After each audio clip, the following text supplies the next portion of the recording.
Hello friends, good afternoon. আমি চলে এসেছি সুমি রান্নাঘরে এসেছি। আজকে আমি নতুন একটা রেসিপি নিয়ে এসেছি। রেসিপিটার নাম হচ্ছে কী বল, গঙ্গা যমুনা। ঠিক আছে, সব রকম মাছেরই হয়, যেমন তেলাপিয়া, পার্শে, বাটা, তবে সাইজগুলো একটু বড় হলে একটু ভালো হয়। আমার মাছের সাইজটা আজকে একটু ছোট হয়ে গেছে। যাই হোক, প্রথমে আমি পার্শে মাছগুলোকে ভালো করে ধুয়ে নুন হলুদ মাখিয়ে রেখেছিলাম। এখন আমি এটাকে ভাজছি। আপনারা দেখতে পাচ্ছেন, মাছটা দেখতে পাচ্ছেন তো? হ্যাঁ, এখন এটা আমি ভাজছি। তারপরে এতে আমি দেব, এই দেখুন, এটা হচ্ছে গিয়ে সর্ষে বাটা, শুধু সর্ষে সর্ষে আর কাঁচা লঙ্কা আর নুন একসাথে দিয়ে পেস্ট করে রেখেছি। ঠিক আছে, তারপরে আমি দেখাবো কীভাবে করতে হয়। আপনাদের যদি ভালো লাগে বাড়িতে ট্রাই করে দেখবেন, আর ভালো লাগলে আমাকে জানাবেন কমেন্ট করে। ওকে বন্ধুরা। হ্যালো বন্ধুরা, আমি আবার চলে এসেছি মাছটা ভাজা হয়েছে কিনা দেখার জন্য। এখনো হয়নি। আমার এই রেসিপিটার নাম হচ্ছে গঙ্গা যমুনা, তবে আমার মাছের সাইজগুলো অনেক ছোট হয়ে গেছে। মাছগুলো আরেকটু বড় করতে হয়। আপনারা জানি না খেয়েছেন কি না বাড়িতে, যদিও খেয়ে থাকেন তাহলে আমাকে জানাবেন এটা কি আর একটু অন্যরকমভাবে করা যায়, তো আমাকে প্লিজ জানাবেন। বা যদি না খেয়ে থাকেন তো আমি যেরকমভাবে করছি এরকমভাবে একবার করে ট্রাই করে দেখতে পারেন, ভালো লাগবে। তো বন্ধুরা, আমার এখন মাছ ভাজা হয়ে গেছে। এই দেখুন, মাছ ভাজা হয়ে গেছে। এবার এটা আমি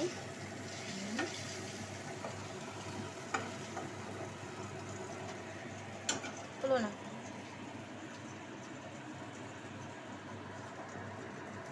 তো আমি এখন মাছ ভাজাগুলো নামিয়ে নিয়েছি। কড়াইতে অল্প তেল আছে, বেশি তেল লাগে না। এটা হচ্ছে আমার তেঁতুল জল, আর এখানে নিয়ে নিয়েছি 1 চামচ লঙ্কার গুঁড়ো।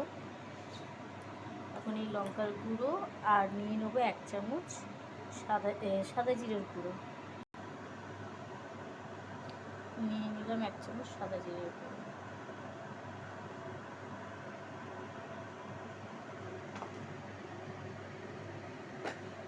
এবারে এর মধ্যে আমি অল্প পরিমাণে নুন দেব।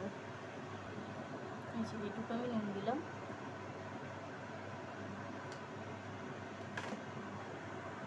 তারপর দিয়ে দেবো 1 চামচ, তারপর দিয়ে দেবো 1 চামচ হলুদ দিয়ে দিলাম। এবার এই তেঁতুল জলটা এটার মধ্যে আমি দিয়ে দিলাম।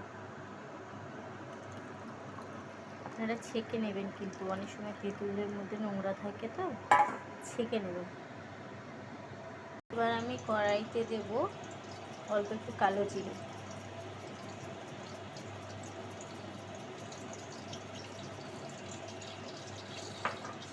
হয়ে গেল, কালো জিরে দিয়ে দিচ্ছি।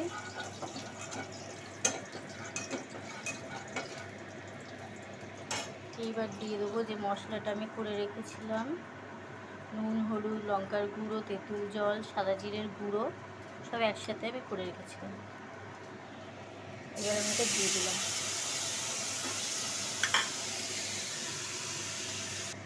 আমার আরেকটু জল লাগবে, আমি জল দিলাম।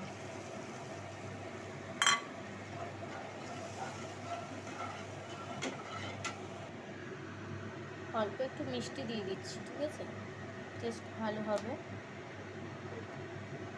আপনারা চাইলে নাও দিতে পারেন, কিন্তু ঝোলের যে পরিমাণটা করবেন না, খুব যেন বেশি না হয়, মানে গামাখা টাইপেরই হবে ঝোলটা। মাছ হিসেবে জল দেবেন।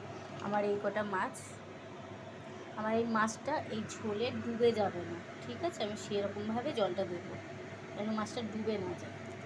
এবার দেখুন আমি কি করছি। এইবার যে সর্ষে বাটাটা আমি রেখেছিলাম সেটা আমি এই মাছে এইভাবে মাখিয়ে দেব। এই যে দেখো বন্ধুরা, আমি সর্ষে বাটাটা মাছের ওপরে সুন্দর করে করে আমি লেপে দিয়েছি। এবার আমার ঝোলটা ফুটে গেছে, ঝোলটা আমার ফুটে গেছে। এবার আমি এই মাছগুলো ঝোলের মধ্যে দিয়ে দেবো, যেন মাছগুলো ডুবে না যায়। তাহলে হয়ে গেল। কিন্তু দিয়ে আপনারা ঢাকবেন না, ঠিক আছে? তাহলে মশলাগুলো বেশি জল দিলেও মশলাগুলো সব ঝরে চলে যাবে, ঢাকলেও কিন্তু ওপরটা ভেপে মশলা গলে যাবে। তো সিম করে রাখবেন। এটার নাম হলো গঙ্গা যমুনা। এইটা আপনি যে কোনো মাছের সাথে করতে পারবেন, পার্শে মাছ, বাটা মাছ, তেলাপিয়া মাছ, তবে একটু সাইজটা বড় হলে ভালো হয়। এই যে এইভাবে এক এক করে মাছগুলো সাজিয়ে দেবে। ঠিক আছে বন্ধুরা, যদি ভালো লাগে প্লিজ একটু লাইক করবেন, শেয়ার করবেন, আর বাড়িতে নিজেরাও একটু ট্রাই করবেন। জানি না আপনারা অনেকে হয়তো জানেন বা অনেকে জানেন না, যারা জানেন তারা এর থেকেও যদি অন্যরকম কিছু করে থাকেন আমাকে একটু বলবেন, জানাবেন, তাহলে আমিও আপনাদের মতন করে মানে খেয়ে দেখবো কেমন লাগে। আমি যেরকমটা জানি আমি সেরকমটা আপনাদের দেখালাম। যদি খেয়ে থাকেন তাহলে ভালো, কীরকমভাবে আপনারা করেন সেটাও জানাবেন। আর যদি না কোনো দিনও খেয়ে থাকেন তো আমারটা দেখে একটু খেয়ে দেখবেন, ভালো লাগবে। আমি তো এটা তেলাপিয়া মাছেও করি, পার্শে মাছেও করি, আর বাটা মাছেও করি। এই যে একটা একটা করে আমি সাজিয়ে দিলাম মাছগুলো। ঠিক আছে বন্ধুরা, আসলে আমি একা একা হাতে ধরে করি তো, ওই জন্য হয়তো আপনাদের দেখতে একটু অসুবিধা হচ্ছে। তো আমার হয়ে গেল গঙ্গা যমুনা পার্শে মাছের গঙ্গা যমুনা। তো নমস্কার বন্ধুরা, আমার ভিডিওটা কেমন লাগলো একটু প্লিজ জানাবেন। ভালো লাগলে লাইক, কমেন্ট, শেয়ার করবেন, আমার পাশে থাকবেন, আর আপনাদের পাশেও আমি আছি। তো নমস্কার বন্ধুরা, আজকের মতন টাটা।